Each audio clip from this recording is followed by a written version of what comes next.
Okay, galing kami sa labas. Nag-deliver kami ng freezer. Tapos may tawag dahil gusto raw ipa-check ni Big Boss yung Montero para makita kung ayos ang sitwasyon ng sasakyan. Wala siyang tiwala doon sa mekaniko, kaya ang gusto niya mangyari ipa-check daw sa OBD scanner para daw sigurado. Ayaw niya raw ng pahula-hula. Kaya kinontak namin yung tropang mekaniko na may OBD scanner. Kaya mamaya dadali namin doon para ma-check muna. I-search mo sa ATR pagka may code dyan i-google mo. Baka kung kaya nyo gawin, pwede naman. Dilinisin na naman yun Ito yung code B2413. Linis na naman yan. Lilinisin na yung hose. Lilinisin yung hose, tapos lilinisin yung intercooler. Saka may mga langis na hugasan na. Ano yung pinalinis yung spray pare? Yung contact cleaner. Contact cleaner, di ba? Brake cleaner, pwede. Ayun yung code B2413. Ano pa isang lumabas? Kaya lang. Sa ABS. Nakailaw ba ABS ito? Hindi naman. ABS? Hindi naman. May laman pa ba ABS ito? Utang na kasi mga ano yan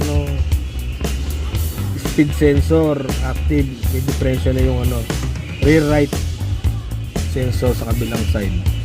Tapos stoplight switch. May stoplight ba to? Meron naman. Baka may punding bombilya. Wala naman. Siguro. Hindi, sa taas. Kompleto yung bombilya doon. Kasi minsan baka sa taas yan. Yung sa baba okay. Basta rear wheel. Pura RR speed sensor. I-erase naman natin. Tingnan natin kung mabubura.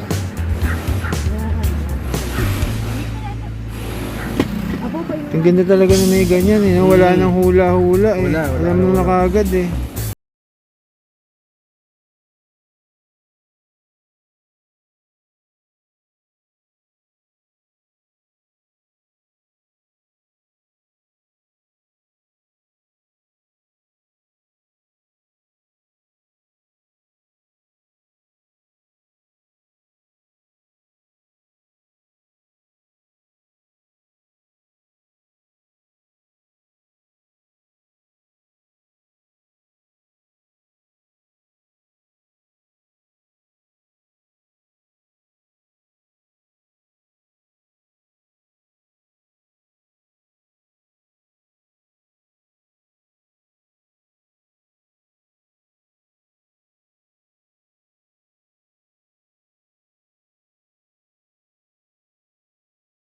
Ang schedule, kami ay maglilitsyon. Ito na ang panali, stainless na wire plus bayog.